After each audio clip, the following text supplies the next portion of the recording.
What's up guys, welcome to my channel. In this video I want to show you how to draw Lewis structure for SeCl2. So first of all I start with total valence electrons. Se belongs to group 6, so we have 6 electrons in valence shell. Chlorine belongs to halogen groups, we have 7. So we have 2 times 7, so it's going to be 6 plus 14, makes it 20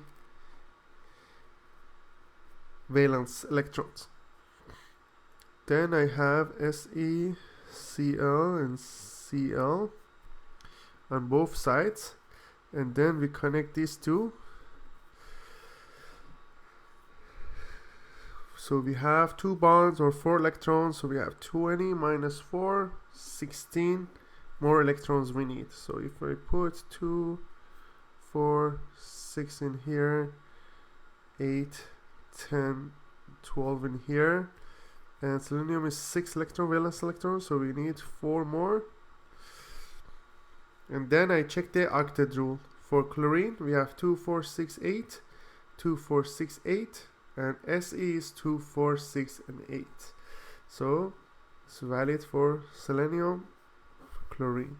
So that's the Lewis structure for SeCl2. I hope you enjoyed this video. Please leave me a comment if you have any question and I get back to you as soon as possible, and please don't forget to subscribe this channel. Thank you.